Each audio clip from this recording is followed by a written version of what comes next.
क्या आप मुझे अपने नाम का मतलब बता सकते हैं? अगर इसका कोई स्पिरिचुअल सिग्निफिकेंस हो तो ये भी बताइए। जी।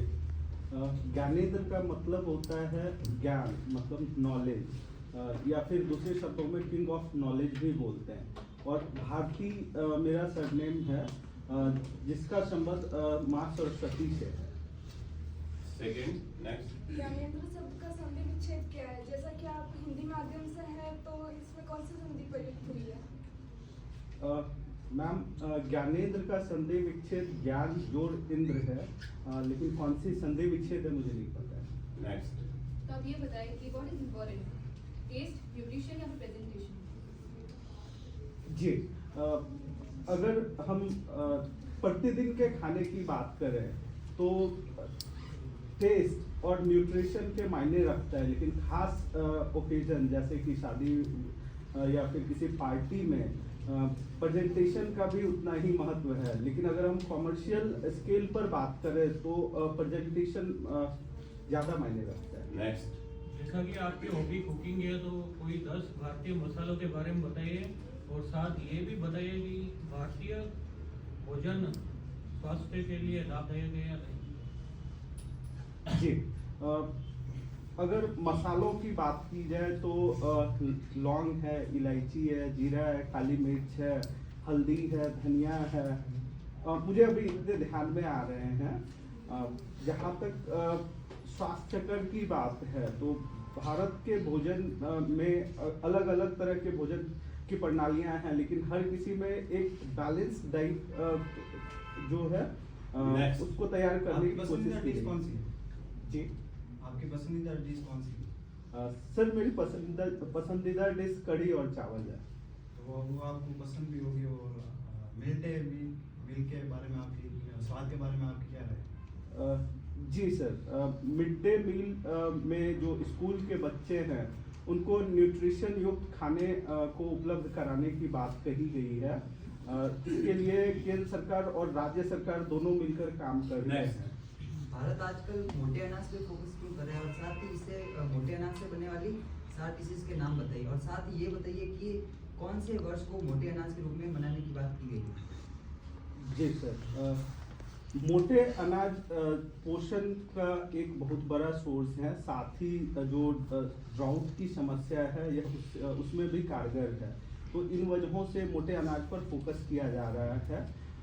इनमें बाजरा है, ज्वार है, रागी है, मड़ुआ है, इस तरीके के अनाज हैं। कौन सा ईयर? जी, 2023 को इंटरनेशनल ईयर ऑफ मिलेट्स के रूप में मनाने का निर्णय किया गया है। Can you describe me a balance diet? जी सर, बैलेंस डाइट में सर मुख्यतः 4 चीज़ों को इंक्लूड किया जाना चाहिए। कार्बोहाइड्रेट, प्रोटीन, वसा और जल, ये संतुलित मात्रा में होनी चाहिए। Next. Should agriculture income be taxed or why?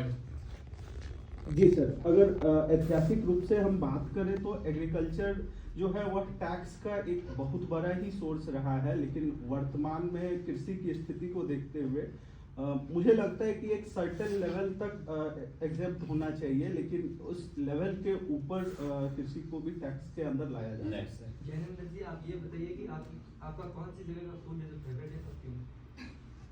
जी सर, अभी तक पे सर मैं जहाँ तक रहा हूँ उसमें मुझे तमिलनाडु का खाना सबसे अच्छा लगा है, खास करके डोसा, इडली एंड डोसा।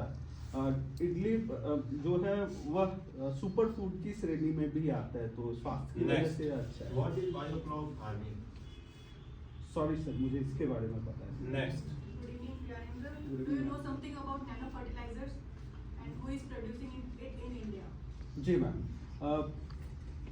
जो फर्टिलाइजर्स अभी दाने के रूप में आ रहे थे, इसको इफ्को ने खास करके यूरिया को नैनो फर्टिलाइजर्स के रूप में लाया है। इसकी वजह से इसकी एफिशिएंसी अच्छी होगी और खपत कम होगा। नेक्स्ट। मेरा क्वेश्चन ये है आपसे कि आपके डेथ से पता चला है कि आपकी मदर पीडीएस में काम करती है। जी मैम। तो पीडीएस की शुरुआत सर्वप्रथम किस कमेटी ने शुरुआत करी थी?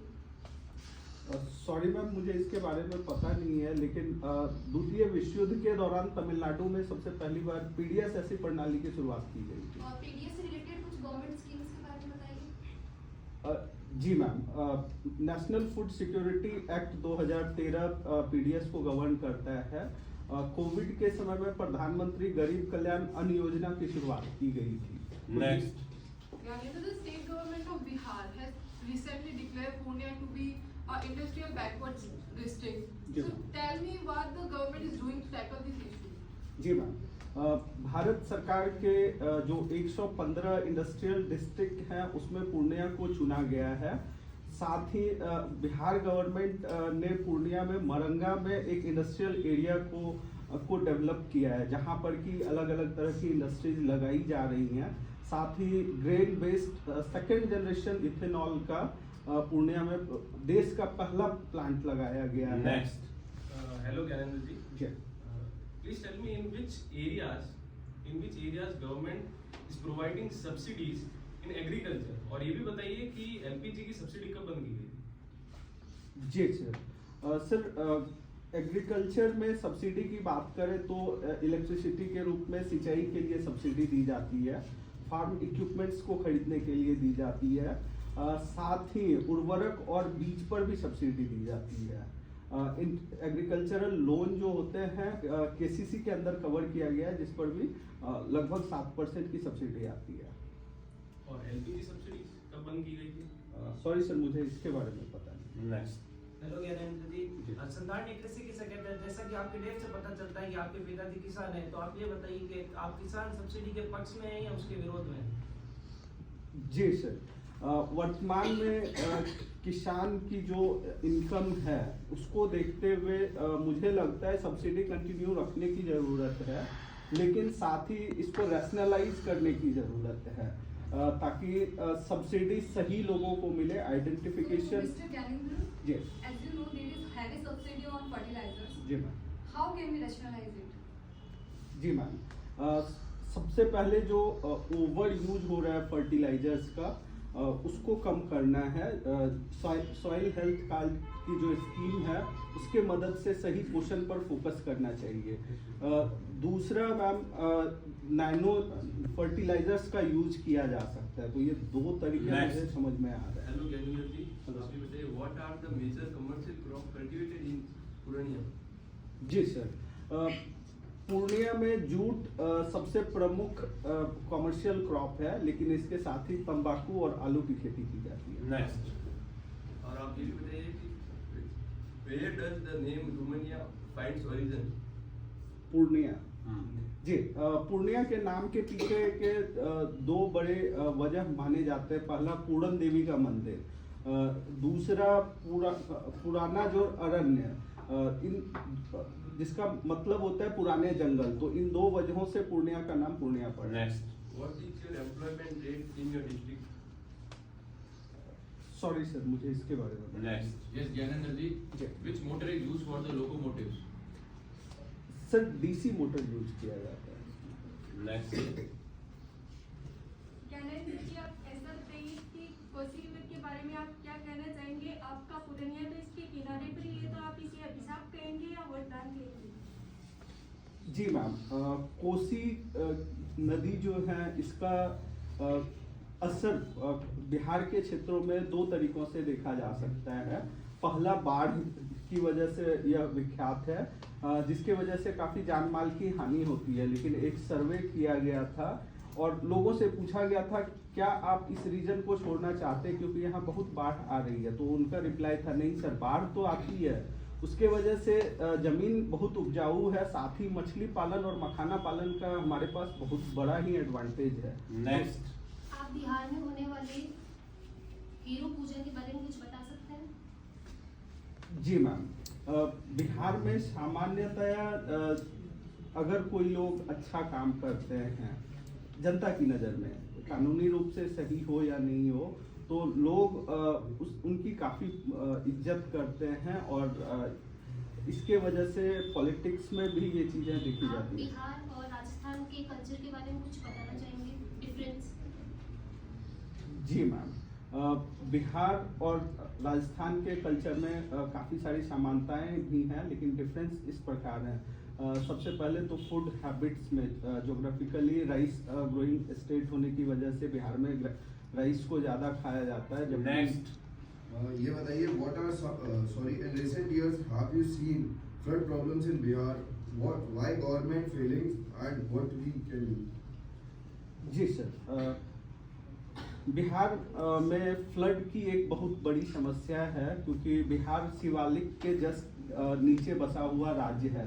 तो इस वजह से हिमालय से जब नदियाँ उतरती है तो वो काफ़ी तेज गति में होती है और जमीन पर आती है तो बाढ़ लेकर आती है। साथ ही हिमालय से काफ़ी ज़्यादा सिल्ट आता है, इसकी वजह से भी नदी के मार्ग में परिवर्तन होते हैं। इसके बाद सर कुछ मानव जनित कारण हैं, जैसे कि धुमड़ा घाट का पुल है जिसको कि इंजीनियरिंग के इतिहास में सबसे बड़ा मिस्टेक माना जाता है, उसकी वजह से भी बाढ़ आता है। Next. So Gyanendra ji, what dynamo does in a car? Sorry What dynamo does in a car? Sorry ma'am, मुझे नहीं। नेक्स्ट। तो ज्ञानेंद्र जी, मुझे आपका डेप्थ देखने के बाद पता चलता है कि आप यहाँ इंटरव्यू के लिए बिहार के जो पूरी बिहार है वहाँ का पूर्णिया गांव से आए हैं जी। तो आप मुझे वहाँ की कुछ 5 समस्याएं और कुछ 5 एडवांटेज बताइए जिससे मैं समझ सकूं कि आपका इन्वायरमेंट कैसा रहा है बचपन से लेकर अभी तक। जी सर, पूर्णिया जैसा कि मैंने शुरू में बताया एक काफ़ी पिछड़ा हुआ जगह है। इसकी वजह बाढ़ और कृषि पर डिपेंडेंस है। एक बड़ी पॉपुलेशन कृषि पर डिपेंडेंट है। एजुकेशन के मामले में यह बिहार राज्य में सबसे पिछड़ा हुआ जिला है। यहाँ से एम्प्लॉयमेंट की कमी है जिसकी वजह से सीमांचल से माइग्रेशन बहुत बड़ी इशू है। साथ ही बांग्लादेश और नेपाल से सटा होने के कारण इलीगल माइग्रेशन, तस्करी, मानव तस्करी जैसी समस्याएं हैं। अगर एडवांटेज की बात करूं तो यहाँ का जो पॉपुलेशन है, डेमोग्राफिक डिविडेंड है वो काफ़ी हाई है। दूसरा, यहाँ की ज़मीन फर्टाइल है। मखाना के मामले में यह बहुत बड़ा प्रोड्यूसर है तो इसमें संभावनाएं तलाशी जा सकती है। ज्ञानेंद्र जी, explain the difference between Eastern Bihar and North in terms of development and culture. Sorry sir, eastern Bihar and north Bihar. North. North या साउथ? ईस्ट और नॉर्थ पूछा है बिकॉज द सिमिलर कंडीशन में भी। ओके, पूरा नॉर्थ बिहार और ईस्टर्न बिहार बॉर्डरिंग स्टेट है तो साथ ही ईस्टर्न बिहार और नॉर्थ बिहार में हिमालय से सारी नदियां उतर के आती है तो समानताएं लगभग एक जैसी हैं। फिर भी अगर डेवलपमेंट के लेवल की बात की जाए तो किशनगंज में अभी चाय की इंडस्ट्रीज लगाई जा रही हैं, चाय की खेती किए जा रहे हैं। नॉर्थ में अगर नॉर्थ वेस्टर्न पार्ट की बात करें तो वो थोड़ा सा इंडस्ट्रियली नहीं, वो बात नहीं करनी। जब ईस्ट और नॉर्थ पूछा, ईस्ट और वेस्ट तो आपको लिख के दिया उस पर, इसलिए आप ईस्ट वेस्ट को बार बार नो, अगर ईस्ट नॉर्थ तो वेस्ट का घूमना ही नहीं है, ओनली ईस्ट नॉर्थ। जहाँ क्वेश्चन हुआ वहीं पे answer. Next. Explain its impact on Nepal. Bihar का impact on Nepal. Eastern Bihar on Nepal. Okay sir. Sir, eastern Bihar में जैसे पूर्णिया, किशनगंज, कटिहार के एरिया आते हैं तो यहाँ से लोगों का जो पूरे बिहार में रोटी बेटी का संबंध है तो ये एरिया में कुछ ज़्यादा ही है। साथ ही सर विराटनगर एक इंडस्ट्रियल या फिर कॉमर्शियल सेंटर है और ईस्टर्न में पूर्णिया एक बहुत बड़ा कॉमर्शियल सेंटर है तो इन वजहों से व्यापार के लिए एक बहुत बड़ा नेक्स्ट है। ज्ञानेंद्र जी, मध्यकालीन बिहार के करीब 5 युद्धों के बारे में बताइए। जो बिहार में युद्ध हुए। जी सर, थोड़ा सा टाइम चाहूँगा मैं इसके लिए। नेक्स्ट।